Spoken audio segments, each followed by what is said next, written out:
Hi friends! Welcome back to our channel. ఆహా! అద్భుతహ! ఈరోజు మనం ఎంతో రుచికరమైన సాంబార్ రెసిపీ చూద్దామండి.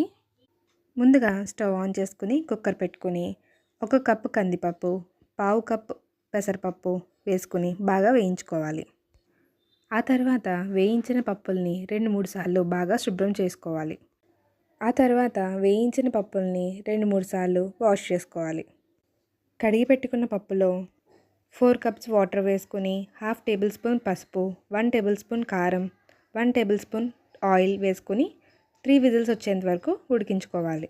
ఉడికించిన పప్పుని మెత్తగా స్మాష్ చేసుకుని 3 గ్లాసెస్ వాటర్ వేసుకుని ఆ వాటర్లో వీడియోలో చూపించిన వెజిటేబుల్స్ అన్నీ వేసుకొని 2 టేబుల్ స్పూన్ రాక్ సాల్ట్, నేను ఇక్కడ రాక్ సాల్ట్ యూస్ చేస్తున్నానండి, 1 టేబుల్ స్పూన్ కారం వేసుకుని ఆ వెజిటేబుల్స్ అన్నీ ఉడికేంత వరకు ఉడికించుకోవాలి.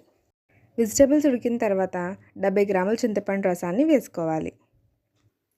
చింతపండు రసం మరిగిన తర్వాత అందులో ఒక గరిట ఎంటీఆర్ సాంబార్ పొడి వేసుకోవాలండి. ఇక్కడ నేను ఒక గరిట యూస్ చేసి వేస్తున్నానండి. మీరైతే ఒక 6 టేబుల్ స్పూన్స్ అయితే సరిపోతుంది. ఆ తర్వాత ఒక చిన్న బెల్లం ముక్క, 2 టేబుల్ స్పూన్ కొబ్బరి తురుము, కొద్దిగా కొత్తిమీర వేసుకుని మరిగించాలి. ఇప్పుడు తాలింపు కోసం ఒక కడాయి పెట్టుకుని అందులో 2 స్పూన్స్ ఆయిల్, 2 స్పూన్స్ నెయ్యి వేసుకుని ఆయిల్ హీట్ అయిన తర్వాత తాలింపు దినుసులు వేసుకొని బాగా వేయించాలి. ఆ తర్వాత కొద్దిగా ఇంగువ వేసి ఒకసారి వేయించుకోవాలి. ఆ తర్వాత మరిగించిన సాంబార్ మిశ్రమాన్ని ఈ తాలింపులో వేసుకోవాలి. అంతే అండి, ఎంతో టేస్టీగా ఉండే సాంబార్ రెడీ. ఈ సాంబార్ వేడివేడిగా ఇడ్లీలోకి, రైస్లోకి చాలా అద్భుతంగా ఉంటుందండి. మరి ఇంత టేస్టీ అయిన సాంబార్ మీరు కూడా ట్రై చేస్తారు కదూ. మరి ఇంకెందుకండి ఆలస్యం, మీరు కూడా ట్రై చేసి ఎలా ఉందో కామెంట్ సెక్షన్లో మెన్షన్ చేయండి. Subscribe to our channel. ఆహా! అద్భుతహ!